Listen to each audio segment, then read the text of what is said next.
Hey guys, you are listening to the Absorbcast, and today we are going to talk about how important a brand is for your business. This is just going to be a kind of brief overview because there are a lot of different elements that go into this that we'll have to do a whole other episode on, talking about specifics that go into a brand. So today, I hope you enjoy talking this overview of what is a brand.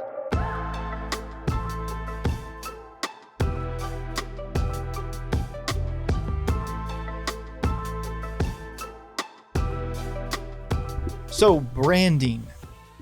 What is a brand, Caitlin? Oh, are you telling me it's more than just a logo?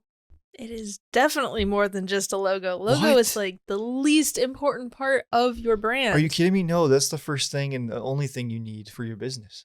That's what a lot of people think, but no, it is not. A logo is literally the least important part of your brand, period. A logo is, in the industry, it's called a visual identity. And there's different types of logos. We can go into that too. So there's, logos, there's word marks, there's lockups, there's all kinds of different things, monograms. They're all different types of logos. That's a whole other thing. Oh, there's types of logos or versions of logos? There types of logos. What's a version of a logo? Well, I'll talk about ours, for example, like the AS. That's a monogram. Okay. So for us, our brands for Absorb Studios, we have our monogram logo, and then we have a logo type and a lockup. So a lockup is a visual logo. So for us, it's the monogram and the word mark. So that's the logo type that is put together to create the lockup. Industry terms. Fun stuff. That's the whole brand. That's it. That's it. That's end of the episode. No. So a brand makes up everything about your business. So it brings up the business's target audience, tone of voice, mission, vision, values. There's a whole science behind color. So color theory gets involved in it. So the color palette that you choose, the typography that you choose, the fonts, like you can even go into like photo imagery styles. These are all different elements of a brand that create your brand strategy, your brand reputation for your business. So when I say the logo is the least important part, I mean that because there's a whole strategy that goes into it. So as a starting off as a video production company, when you came on and really brought a real brand to, which I did not. I brought a logo to you. You brought brand experience. Yeah, it wasn't a true brand, I know you said, but I was so frustrated by that. Thinking that way, even now, just having a brand is so important. And I think that a lot of people lack that, where a lot of small, especially in the creative field, their company is just them, their name. It doesn't go past that. Now is that, I don't know if that they have their own brand, but would you call that a brand? Like if it's, what do you mean? Say I started a photography. It's Austin's Photography, and it's like just a logo, and you never see anything else outside of that. Well, most people don't see anything else from your brand. It's usually behind the scenes stuff. So it's the strategy that goes into it. So if Austin's Photography has a very specific target audience that you're reaching out to, and you have a strategy in place, like you have a specific tone of voice, like if Austin's Photography, creates a video series, and in every video series you call all your followers, Austinites or something like that. Yeah. That's part of a brand. So a lot of people fall into their own brand. Yeah. By accident. But they don't realize that that's what it is. So, no. A lot of influencers, they are their own brands, because a lot of times they'll have like specific hashtags that they create, or, they'll have a tone of voice, like a sense of language that they use. If you look at like Instagram feeds, they all have a visual identity that they follow for themselves. Those are all pieces of a brand. It's funny just thinking, my mind went to working retail at Lowe's and selling mowers and grills, and I was thinking there's customers that would come in and ask for specific ones of us. They either heard about us or worked with with us before.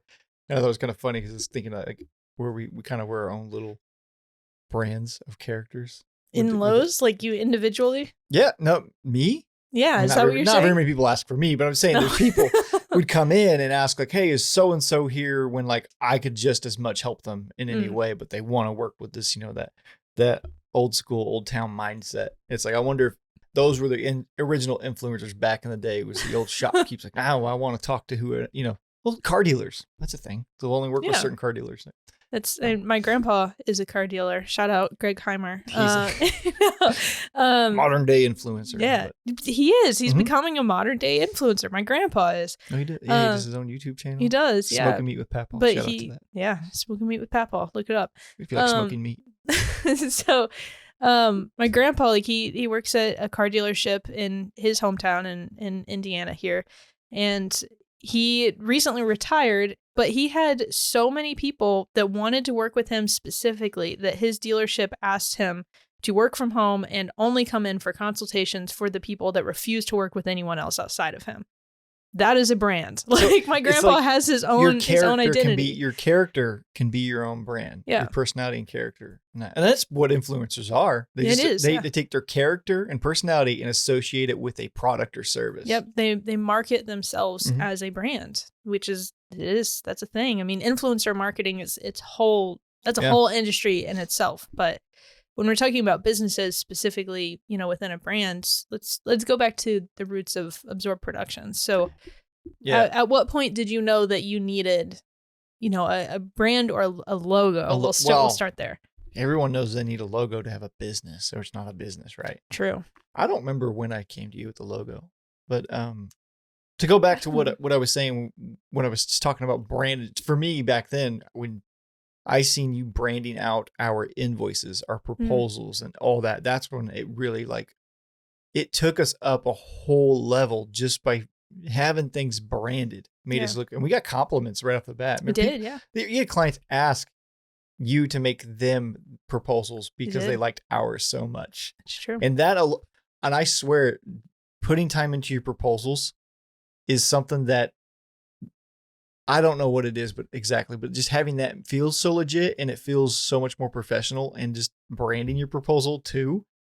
I don't know. I just remember being really impressed when I seen that. That's when I seen you doing that for us. I was like, okay, this is super important. And needs to be like priority one that we need to focus on following this kind of stuff. Cause there's a seriousness that comes along with that you know who you are. And I think if your company knows who they are, you take them serious on knowing that they're confident in what they can do for you or what their product is that they're selling to you. Yeah. And so for us with our own brand, we started with just a logo because frankly, I didn't know a whole lot about branding. I knew that we needed mission, vision, values, tone of voice, color scheme. Like we needed all of that stuff. I didn't know enough about the company to tell you anything anyway. Well, that was the issue. Yeah. And so, for the first 4-ish years of Absorb Productions, we were using just this one logo. We had a couple different variations over it that it stayed the same. The visual identity stayed the same, but we had a couple of we had a horizontal version, a vertical version, and we played with some different font weights and things like that. But all in all, it was only a logo. It didn't go anywhere else outside of that. And then it got to the point where we needed a website, we needed the proposals, we needed just different design pieces. So I had a color scheme that we worked with. And then I said, okay, we're only going to use this specific font. For us, it was Avenir for a long time. I still like that font. Well, we don't use it anymore. So that was kind of the start to Absorb's brand. But really what made us change it was we realized that there wasn't any depth to it outside of, okay, we have a font, we have colors, and we have a logo. That's it. Because we didn't know where Absorb was going or what we wanted it to be. And so that's when we sat down, we ran through a branding workshop for ourselves, and we came up with mission, vision, values, business plan, tone of voice, and then used all of that to influence our color scheme, the font choices that we made, the actual visual identities that we're using, an icon library, everything else that went inside of that based off of our business plan, what we wanted it to be. And it's cool. When you go through that process, it's everything comes together and this thing exists outside of you. And that's it's a really cool feeling that it's it has its own identity. Yeah. And it's our responsibility to make sure that it stays that way, that it will continue to have its own identity. And we do that by following brand guidelines, right? Exactly. What are brand guidelines? Brand guidelines are your rule book of your business, what you are allowed to do. So content that you produce, anything that you make for your business should follow your brand guidelines. So think of it like your brand's wardrobe. You have 2 shirts to choose from and 3 pairs of pants and maybe 2 pairs of shoes and a couple of jackets. And you can mix and match those things to create different styles. But all in all, it is your brand's collective style that you are following. And so when I say style, think of it like, we mentioned tone of voice a couple of times. So tone of voice is, basically how you talk to your audience. So first you need to determine who your target audience is and what their tone of voice is. So if your target audience is Gen Z, people that are in high school right now, or, their early 20s, something like that, they have a very different tone of voice. They have, a different sense of humor, a different common language about them, and they will use different social channels and different ways to communicate with each other than, say, millennials or baby boomers. Like those are all very different target audiences. So first you have to determine who your target audience is, who you're selling to, who your consumers are, and then develop your tone of voice outside of that. So do you want your business to be authoritative? Do you want it to be relatable? Do you want it to be fun? Do you want it to be, firm and approachable or professional? Or basically, what kind of vibe do you want your business to give off? And then you develop your content around that. That is step 1. So would you say brand guidelines are required for a brand? Yes, you will not have a brand without brand guidelines. Yeah. Well, like I could see somebody starting out with the brand and they start up. Here's the elements we've used, the colors, the font, all this stuff, and then they just kind of wing it from there, and they don't actually put together a rule book. Yeah. Well, so that's because we've worked with clients where they've handed me brand guidelines when making their videos, and then I've had some that don't even have that at all, and it's kind of just Wild West. Like, here's our color and font, and that's it. Yeah. And which, color and font are the starter case to make content. that's what we operated off of for 3 years ourselves, because we just didn't have the time to put into our own brand because we were making brands for everyone else. So like target audience should be the very first thing that you determine, out of everything for your brand should be the very first thing, because then that is what influences your tone of voice. And then from there you can choose, I guess let me back up. Your mission, your company mission should be number 1 out of everything, because you're not going to know who your target audience is without a mission. So you have to know what your company does and who you're selling to first. And then from there, that's when you can start applying color theory. You can start applying psychology and different things to, come into scale with the design choices that you make. So this is a whole thing in the design industry, but color theory is something that, if you look up the meaning of any color. Color theory, my background in that, it comes from color grading. I can understand that when it comes to, set design, wardrobe. Mm-hmm. Yeah. Yeah. So if anyone is interested, I would recommend looking into color theory, because it's a very expansive field. But when applied to brands, you choose 2 to 3 at the most, generally, colors to base your brand off of. And then you can create a palette off of that. So when it comes to, color palettes, you have hues. So hues and tones basically are how saturated or desaturated are the colors, but you stay within the same realm. So for us, for the Absorb Studios brand, we have this kind of golden look for Absorb Studios. We have Productions, which is this kind of green color. Communications is this sort of reddish maroon color. And then Experience is this blue teal sort of color. But we made sure to keep all of them muted. And the reason behind that is because we know our audience. We're actually kind of reverse engineering this, because the audience that we're going for are, business owners, and we want to look professional, but because we are a creative agency, we create our own content. We also want to have that kind of fun, approachable edge that shows like, yes, we know what we're doing, but we also kind of put our own spin on it, Yeah, because the whole thing we were talking about is like not to be trendy like everybody else. Exactly. Yeah, because when you look at most marketing agencies, they all go for the bright, poppy, very awesome looking brands that are cool, they're fun, they're approachable, but it's not really the culture that we wanted to go for Absorb. So if you look into color theory, literally any color has a meaning. You can just Google it, and say, and there's some really interesting things on, if you look up red logos, like what does red mean? Red means, authoritative, or it can mean energetic or vibrant, or all these different meanings. But if you think of logos that use the color red, you think of Coca-Cola. And look at everything they create. They use red as an accent color because it is their logo color. So in all of their commercials, their ads, their campaigns, like anything that they create, they do use red, but it's usually accents throughout things. So it really accentuates when there is red in the frame or when there's red that you're looking at. It's usually their label or their Coca-Cola can, because they use color grading, like you were mentioning, to kind of bring out that red essence, because that is what their brand is created on. That's cool. Yeah. Well, like you said, when you talk about reverse engineering to find your brand, right? That's how everyone should start, right? You should start at your customer base and work backwards from there. I think people always do the opposite. They think of their logo. Yep. And what logo is going to appeal to. Well, most of the time, I think people make the logos for themselves. It's not for the company, or like you said, it doesn't even matter. Yeah. So it just seems like whatever. Well, me with our first logo, it looked cool. That's it. Which, I mean, you should have a logo that you're proud of, but your logo needs to resonate with who you are selling things to, because otherwise you're not going to make any sales. Yeah.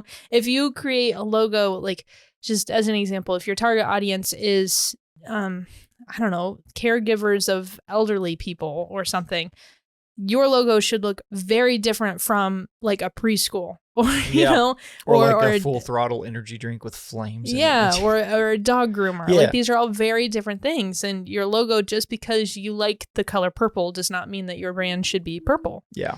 And that's the first mistake I think a lot of people make, is it's always their favorite color or something. And they don't even think about color theory at all. Yeah. Which I think looking at a brand or a company that has a brand can tell you a lot about their seriousness and maturity as a business owner. It's true. And early on, we started filtering our clients that way. Like, really, if you don't have a brand or anything close to a guideline that you're following, you probably aren't heading in the right direction if you're not even going to consider that. Even when we consult with them on that. And if they're wanting to like brush on by that and not take that serious, then you don't take what you're doing serious at all. Yeah. And I mean, a lot of that comes from education on our part too, so something that we get pretty frequently is, small business owners or medium-sized businesses that want a logo. They don't know anything about brands, and they'll come to us and ask us to create a logo, which we can do, but we're not going to create a logo without working on brand strategy. And most of the time they don't want to pay for that because they don't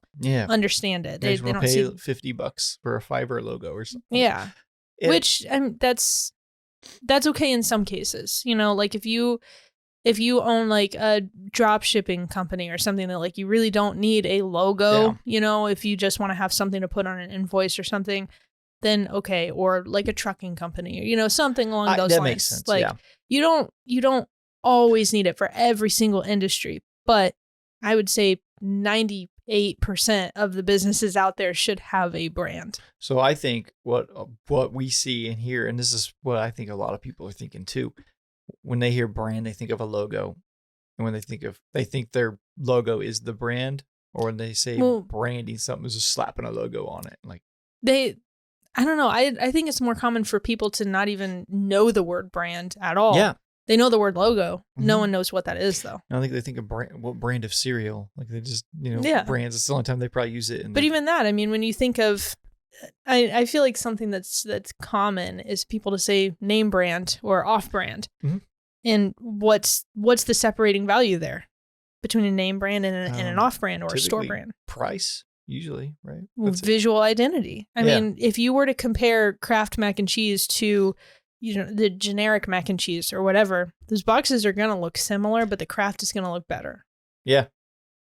Yeah, because it's got its own identity. Because they have a brand. Because most of the time you'll hear the brand, the people will say Kraft, but off brand, you don't even bother saying it. No. I can't even think of an off brand name. Great value. Oh, yeah. There we go. Well, usually it's the name of the grocery store you're at. Yeah. But. So to wrap this up, you're telling me a logo is not a brand? No. What? Isn't that how we started this episode? Yeah. Yeah. I know. That's what we arrived to. I think that's all. I think it's all we're going to go on about for now, because this could run deep.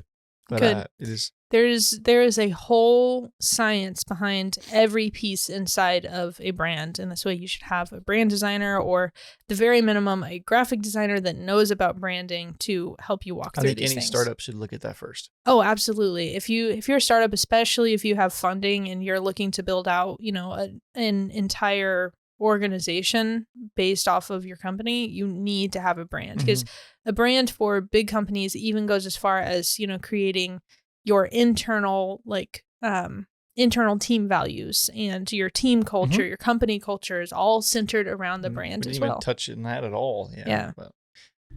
Well, that's all we're going to talk about today on this episode when it comes to brand. And remember, your logo is not your brand, right? A logo is not a brand. Your logo is a part of your brand, right? Is how you would say it? Your logo is the visual identity of your brand. That's a better way to put it. All right. We will talk to you guys in the next episode, or you will listen to. I always say talk to you guys, and I just feel awkward saying that because, well, we are talking to them, but we're talking to them. They're not talking back to us, though. Yeah, you guys are making this awkward. Say something. All right, that's it.